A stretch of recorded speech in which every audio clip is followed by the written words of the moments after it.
Hello friends, good morning to all of you. I hope everything would be fine. सब लोग सही होंगे। मैं आप लोग के समक्ष आज उपस्थित हुआ हूँ एक डेली लाइफ से जुड़े हुए बहुत ही इम्पोर्टेंट टॉपिक के साथ, जिसका नाम है रोलिंग मोशन। आप सभी लोग बाइसाइकिल, बाइक कुछ तो ज़रूर चलाते होंगे या देखते तो अवश्य हैं। तो उसके पीछे का फिजिक्स हम लोग समझने की कोशिश करते हैं कि ये डेली लाइफ का जुड़ा हुआ हर मोमेंट का क्वेश्चन है। तो हम लोग देखते हैं कि इसके पीछे का फिजिक्स क्या है, कैसे ऑब्जेक्ट, कैसे वो बाइक चलती है, उसके पीछे का मोशन का लॉजिक क्या है, तो वो हम लोग समझने की कोशिश करते हैं। या फिर कई बार हम लोग ये देखते हैं कि जब हम लोग बाइक चला रहे होते हैं, अचानक से ब्रेक लगाते हैं, तो जहाँ पर ब्रेक नहीं लगाते हैं उससे कुछ आगे बढ़ जाता है। हम लोग बोलते हैं कि चक्का स्कीड कर गया, मतलब वो आगे बढ़ गया। या फिर कई बार हम लोग देखते हैं कि हम लोग जब चलने की कोशिश करते हैं तो कई बार हम लोग फिसल जाते हैं। तो इसके पीछे का लॉजिक क्या है, इसके पीछे का फिजिक्स क्या है, यही सब चीज़ को समझने के लिए भी हम लोग उपस्थित हुए हैं। तो चलिए हम लोग पहले कुछ एग्जाम्पल कुछ आपको हम करके दिखाते हैं आपके सामने ये मोशन, तब आपको और हो सकता है ज़्यादा डिटेल में समझ में आएगा। तो इसके लिए हम लोग क्या किए हैं, एक आपके समक्ष ऐसे एक प्लेटफॉर्म ले लिए हैं, इस पर हम लोग समझाते हैं आपको कि कैसे ये मोशन हो रहा है। तो सपोज करें कि अभी हमारे पास एक बैटरी है, इसको आप एक सिलेंडर की तरह ट्रीट कर सकते हैं। तो सिलेंडर को अगर आप लोग देखें तो ये सिलेंडर क्या हो सकता है, एक ऐसे मूव कर सकता है, या फिर दूसरा अगर हम लोग इसको अगर यहाँ पे रखे हैं और इसको मोशन दे के छोड़ दें, इसको मोशन दे के छोड़ दें, तो ये ऐसे आके मूव कर सकता है। मतलब एक ऐसा मोशन हो गया और दूसरा ये क्या हो गया, इस टाइप का हो गया। दूसरा एक ऑब्जेक्ट और दिखाते हैं आपको, इसको आप रिंग की तरह ट्रीट कर सकते हैं। तो एक तो ऐसे मूव कर सकता है ये, या फिर दूसरा कैसे होगा, ये ऐसे मूव कर रहा है। एक और ऑब्जेक्ट दिखाते हैं, सपोज करें ये आपके पास एक स्पेयर है, ये ऐसे रखा हुआ है और इसको अगर हम लोग मोशन दिए तो कुछ इस टाइप से चला, दूसरा ऐसे चल सकता था। और हमारे पास एक और ऑब्जेक्ट है, इसके सारे और आपको डिटेल में समझाते हैं कि ये एक हमारे पास व्हील है। इसको हम लोग, ये जो आपका एक वायर है या फिर जो रॉड है, इसको हम लोग एक्सिस बोलते हैं, है ना। और ये जो व्हील है इस पे माउंटेड है। इसको अगर हम लोग ऐसे देखें, इस टाइप से अगर मोशन दें, प्रोवाइड करें, तो ये क्या हो रहा है, इस एक्सिस के अबाउट ये घूम रहा है। तो इसको हम लोग क्या बोलते हैं, ये रोटेशनल मोशन में है ना, ये रोटेशनल मोशन में है। ये आगे नहीं बढ़ रहा है, बस एक अपने एक्सिस के चारों तरफ घूम रहा है। दूसरी तरफ से हम लोग बोल सकते हैं कि ये कैसा है कि ये घूम भी रहा है और आगे भी बढ़ रहा है, घूम भी रहा है और आगे भी बढ़ रहा है। इसको अगर प्लेटफॉर्म पे ऐसे देखें तो ये क्या हो रहा है कि ये आगे भी बढ़ रहा है और घूम भी रहा है, ये घूम भी रहा है और आगे भी बढ़ रहा है। ये दूसरा ऐसे हो सकता था, इस टाइप का मोशन भी हो सकता है, या फिर दूसरा ऐसे घूम भी रहा है और आगे भी बढ़ रहा है। तो इसके पीछे का हम लोग लॉजिक, ये जो आपको हम मोशन दिखाए अलग अलग ऑब्जेक्ट का, सबसे पहले तक आप ऑब्जेक्ट को गौर करें कि कैसा ऑब्जेक्ट है। ये आपको एक बार और देख लें, ये ऑब्जेक्ट कैसा है। सबके चारों के पीछे कुछ कॉमन आपको नज़र आ रहा है। इसमें भी देखिए सर्कुलर ऑब्जेक्ट है, इसका भी सर्कुलर क्रॉस सेक्शन है, इसका भी सर्कुलर क्रॉस सेक्शन है, और इसका भी सर्कुलर क्रॉस सेक्शन है। तो क्या यहाँ पर आपको हम इस चारों ऑब्जेक्ट से समझाने की कोशिश कर रहे हैं। और दूसरा आपके सामने ये प्लेटफॉर्म लिए थे। तो ये जो आपको चारों पांचों ऑब्जेक्ट है, इससे आपको हम एक बहुत ही एक आसान सा ऑब्जेक्ट कॉन्सेप्ट समझा रहे हैं कि रोलिंग मोशन होने के लिए क्या जरूरी है, ऑब्जेक्ट का सर्कुलर क्रॉस सेक्शन होना जरूरी है। क्यों जरूरी है अभी आपको हम बताएंगे। या फिर एक कम से कम सर्कुलर क्रॉस सेक्शन और दूसरा आपका प्लेन भी हो सकता है। तो ऐसे ऑब्जेक्ट में ही हम लोग जनरली रोलिंग मोशन को एनालाइज करते हैं, ठीक है। और ख़ास करके हम लोग को अगर 11-12 लेवल की बात करें तो इतना ही अपना लिमिटेशन है, ठीक है। उसके बाद और अगर हम लोग इसके पीछे का फिजिक्स समझने की अब कोशिश करें तो कुछ हम लोग को वर्ड समझना पड़ेगा, तब हम लोग इसको समझ पाएंगे। तो चलिए हम लोग यहाँ पे लिखने की कोशिश करते हैं और बताते हैं। देखिए मोशन अगर हम लोग देखें तो एक तो हम लोग ट्रांसलेशनल मोशन देखते हैं,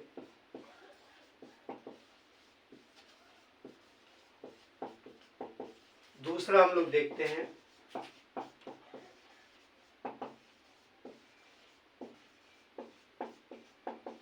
रोटेशनल मोशन। तो ट्रांसलेशनल मोशन क्या हुआ कि हमारे पास कोई ऑब्जेक्ट है, सपोज करो ये ऑब्जेक्ट है, इसके पास अगर हम लोग velocity of centre of mass है, ये इसका सेंटर ऑफ मास है, सेंटर ऑफ मास के पास जो वेलोसिटी है वही ऑब्जेक्ट के हर पॉइंट की अगर वेलोसिटी हो जाए, हर पॉइंट की वेलोसिटी अगर वही हो जाए जो कि सेंटर ऑफ मास की वेलोसिटी है, तो ऐसे मोशन को हम लोग बोलते हैं कि object is in translational motion.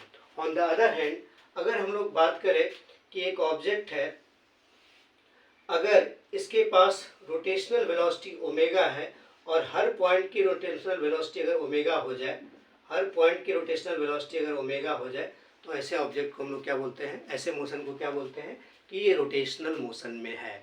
अब इमेजिन कीजिए कि एक ऐसा केस जहाँ पर कि एक ही ऑब्जेक्ट के पास, सेम ऑब्जेक्ट के पास, जो अभी आपको हम करके दिखाए कि ट्रांसलेशनल मोशन भी हो और रोटेशनल मोशन भी हो, अगर दोनों को क्लब कर दिया जाए एक साथ, तो ऑब्जेक्ट के पास कैसा मोशन होगा? तो इसके पास सेंटर ऑफ मास के पास वेलोसिटी भी होगा और ये रोटेट भी कर रहा होगा। जैसा अभी हम लोग देखें कि सेंटर ऑफ मास के पास वेलोसिटी है और ये रोटेट भी कर रहा है, तो इसी कंबाइंड मोशन का नाम क्या है? Rolling motion. ये जो आपका कंबाइंड मोशन है, इस मोशन का नाम क्या है? Rolling motion. तो रोलिंग मोशन क्या हो गया? अगर हम लोग इसको देखें तो रोलिंग मोशन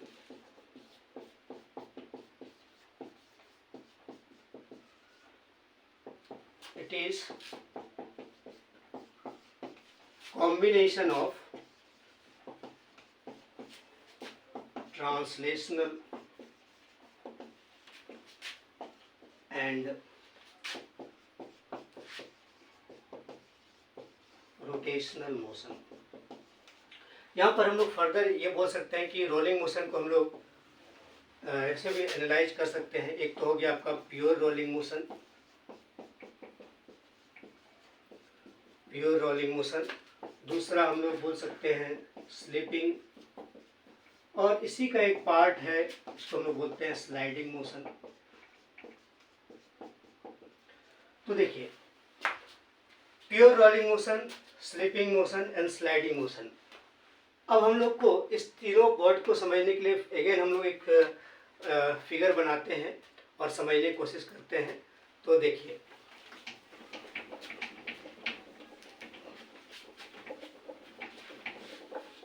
सपोज करो एक ऑब्जेक्ट है, इस ऑब्जेक्ट के पास वेलोसिटी है VCM, सेंटर ऑफ मास के पास वेलोसिटी है VCM, और ये रोटेट कर रहा है कुछ ओमेगा से, ठीक है। अब ये कहीं कहीं किसी सरफेस पे रखा हुआ होगा। अभी हम लोग सिंपलेस्ट केस में इसको हम लोग ग्राउंड मान लेते हैं, और ग्राउंड की वेलोसिटी क्या होती है? वेलोसिटी ऑफ ग्राउंड हम लोग क्या मानते हैं? हमारे रेफरेंस फ्रेम में वेलोसिटी ऑफ ग्राउंड क्या है? 0 है। अब अगर हम लोग यहाँ पे मोशन को एनालाइज करें, तो अगर हम लोग इस पॉइंट को देखें, इस पॉइंट के पास वेलोसिटी क्या है? एक तो VCM होगा और दूसरा ओमेगा आर होगा। ट्रांसलेशन मोशन की वजह से VCM और रोटेशनल मोशन की वजह से ओमेगा आर। और चूंकि वेलोसिटी एक वेक्टर क्वांटिटी है, और अगर इसको हम लोग नाम दे दें, पॉइंट ऑफ P नाम दे दें, इस पॉइंट ऑफ कांटेक्ट को P नाम दे दें, तो वेलोसिटी ऑफ पॉइंट P क्या हो जाएगा? तो ये हो जाएगा VCM minus omega r, VCM minus omega r. और अगर हम लोग इस टॉप मोस्ट पॉइंट को देखें, तो यहाँ पे वेलोसिटी क्या होगी? VCM, और रोटेशन की वजह से भी क्या होगी? Omega r. अगर इसका नाम हम लोग कुछ A दे दें, तो वेलोसिटी ऑफ A क्या हो जाएगा? VCM plus omega r. अब देखिए, रोलिंग मोशन का कॉन्सेप्ट क्या होता है? कि रोलिंग मोशन का कॉन्सेप्ट होता है कि ये जो पॉइंट ऑफ कांटेक्ट है, इस पॉइंट ऑफ कांटेक्ट की रिलेटिव वेलोसिटी, अगेन हम लोग इस पर फोकस कर रहे हैं कि पॉइंट ऑफ कांटेक्ट की रिलेटिव वेलोसिटी अगर 0 हो जाए, तो ऐसे मोशन को हम लोग बोलते हैं प्योर रोलिंग मोशन। कहने का मतलब ये है कि अगर हमारे पास ग्राउंड है, उसकी वेलोसिटी अगर 0 है, तो ये जो आपका जो भी ऑब्जेक्ट है, डिस्क है, स्फीयर है, उसका जो पॉइंट है, इस पॉइंट की भी वेलोसिटी 0 होनी चाहिए। तो अगर हम लोग यहाँ पे देखें तो ये वेलोसिटी लिखे हुए हम लोग VCM माइनस ओमेगा, ये किसके बराबर होगा? तो फॉर प्योर रोलिंग, कंडीशन लगा दिए, फॉर प्योर रोलिंग, तो VP इक्वल टू क्या होना चाहिए? VG, ठीक है, इक्वल टू क्या होना चाहिए? VG हमारे पास 0 है, तो VP इक्वल टू क्या हो जाएगा? VCM minus omega r equal to 0। तो this implies VCM equal to omega r. तो ये आपका सिंपलेस्ट कंडीशन निकला। ऐसा नहीं कि हमेशा यही होगा प्योर रोलिंग के लिए, ये जस्ट एक केस। इस कंडीशन में ग्राउंड के रेफरेंस फ्रेम में अगर हम लोग देखें प्योर रोलिंग के लिए VCM equal to omega r है, और आर इसका क्या है, रेडियस है, ठीक है। और अगर हम लोग यहाँ पे देखें कि अगर VCM equal to omega r हो गया, तो हम लोग बोल सकते हैं velocity of top most point क्या हो जाएगा, आइदर हम लोग 2 VCM बोल सकते हैं या फिर 2 ओमेगा आर बोल सकते हैं। और ये जो आपका पॉइंट ऑफ कांटेक्ट है, इसकी वेलोसिटी तो जीरो है ही, मतलब ये पॉइंट आपको रेस्ट में अपीयर होगा, और ये पॉइंट काफ़ी ज़्यादा डायनेमिक, मतलब इसका वेलोसिटी हाईएस्ट होगा और इसका वेलोसिटी जीरो होगा, है ना। तो एक ही ऑब्जेक्ट पे आपको एक पॉइंट रेस्ट पे नज़र आ रहा है और एक पॉइंट तेजी से घूमता हुआ नज़र आ रहा है, तो ये आपको प्योर रोलिंग के केस में ऐसा नज़र आएगा। दूसरा एक और कंडीशन हम लोग यहाँ पे देखते हैं कि सपोज करें कि ये हमारे पास कोई प्लेटफॉर्म है, और ये प्लेटफॉर्म अगर VP वेलोसिटी से मूव कर रहा है, और इसके पास वेलोसिटी है VCM, और ये है आपका ओमेगा से मूव कर रहा है। दूसरा केस अभी हम लोग देख रहे हैं, तो इस केस में आपका प्योर रोलिंग के लिए कंडीशन क्या होगा। तो अगेन हम लोग एनालाइज करते हैं पॉइंट ऑफ कांटेक्ट को। इस पॉइंट ऑफ कांटेक्ट के पास वेलोसिटी क्या है, VCM, और इसके पास वेलोसिटी है ओमेगा आर, ये आर रेडियस है इसका।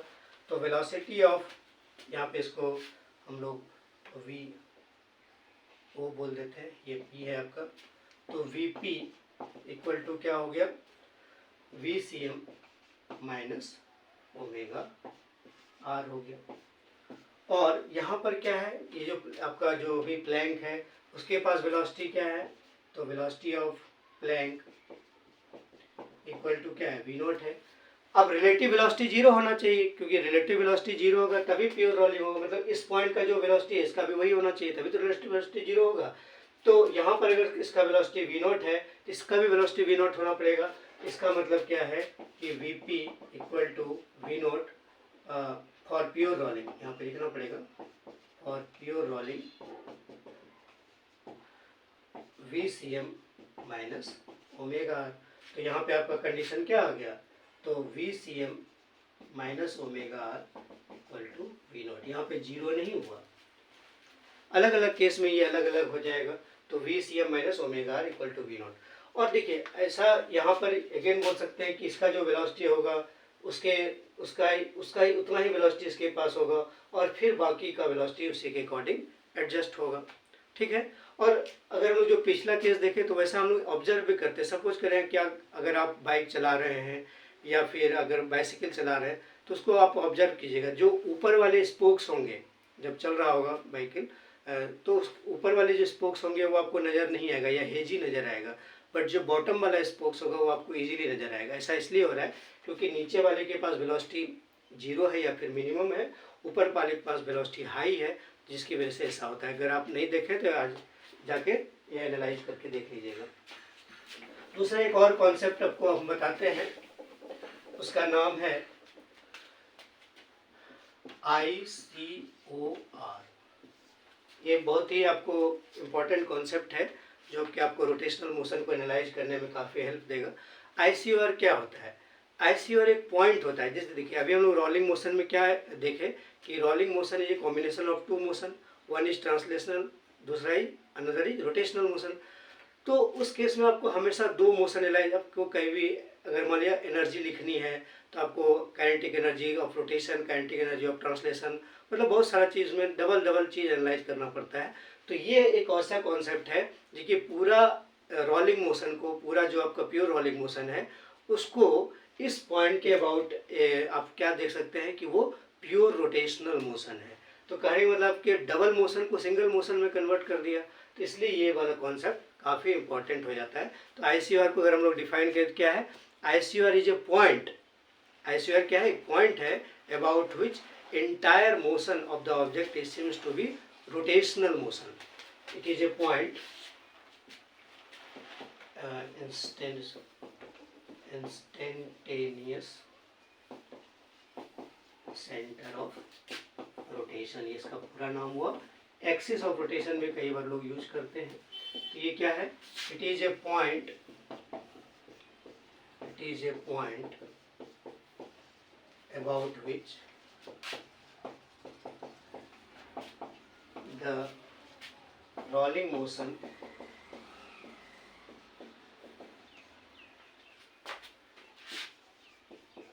appears to be rotational motion.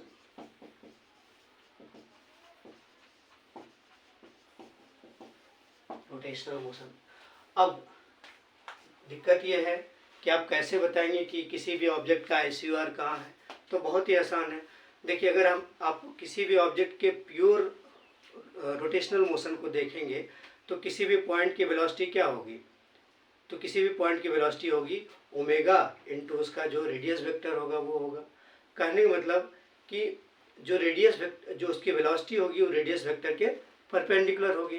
तो कोई भी अगर आर्बिट्रेरी शेप का ऑब्जेक्ट है, अगर उसमें हम लोग ये निकालना चाहते हैं कि इस ऑब्जेक्ट का ICUR कहाँ है, तो हम लोग निकाल सकते हैं। कैसे? तो चलिए आपको दिखाते हैं। सपोज करें कि ये हमारे पास कोई एक आर्बिट्रेरी शेप का ऑब्जेक्ट है। इस ऑब्जेक्ट के पास एक पॉइंट है यहाँ पे A, इसके पास वेलोसिटी है, मान लेते हैं कुछ इधर है VA, है ना। एक और पॉइंट हम लोग कहीं पे कंसिडर कर लेते हैं, सपोज करो यहाँ पे कंसिडर कर लेते हैं, और यहाँ पर हम लोग बोलते हैं कि एक पॉइंट है B और इसके पास वेलोसिटी है कुछ VB। और अब हमको बताना है कि इस ऑब्जेक्ट का ICUR कहाँ पे होगा। तो हम लोग क्या करते हैं, कुछ नहीं करते हैं कि जो भी वेलोसिटी का डायरेक्शन दिया हुआ है उसके परपेंडिकुलर में एक हम लोग लाइन ड्रॉ कर लेते हैं। कर लिए। दूसरा, यहाँ पर भी वेलोसिटी दिया हुआ है, इसके भी परपेंडिकुलर में एक लाइन ड्रॉ कर लिए। तो जहाँ पर भी ये परपेंडिकुलर्स कट करेंगे वही उसका क्या हो जाएगा, ICUR हो जाएगा। परपेंडिकुलर्स जहाँ पे कट करेगा वही उसका क्या हो जाएगा, ICUR हो जाएगा। और यहाँ पे एक और चीज़ आप नोट कर सकते हैं कि ICUR कोई जरूरी नहीं कि ऑब्जेक्ट के अंदर हो। यहाँ पे देखिए आपको कट के अंदर आ गया, तो ऐसा नहीं कि हमेशा अंदर होगा। ICUR ऑब्जेक्ट के अंदर भी हो सकता है और बाहर भी हो सकता है। बट बेसिक आइडिया क्या है कि ICUR के अबाउट ऑब्जेक्ट को प्योर रोटेशनल मोशन की तरह आप एनालाइज कर सकते हैं। और ये आपको क्वेश्चन सॉल्व करने में बहुत हेल्प करेगा। अभी तो आपको हम जस्ट बता रहे हैं, कुछ एग्जांपल के थ्रू आपको जब बताएंगे तो कितना इजी होता है क्वेश्चन को सॉल्व करने में, तो आपको पता चलेगा इसका इम्पोर्टेंस। ठीक है, तो अभी हम तत्काल आपको ये दोनों कॉन्सेप्ट समझाने किए कि प्योर रोलिंग का मतलब क्या है, ICUR का मतलब क्या है। आने वाले वीडियो में इस पर हम आपको कुछ न्यूमेरिकल्स कराएंगे। तो हम आई होप कि आपको ये दोनों कॉन्सेप्ट समझ में आया होगा। अगर समझ में आया होगा तो हमें लाइक और सब्सक्राइब करके हमें बताएंगे। तब तक के लिए धन्यवाद।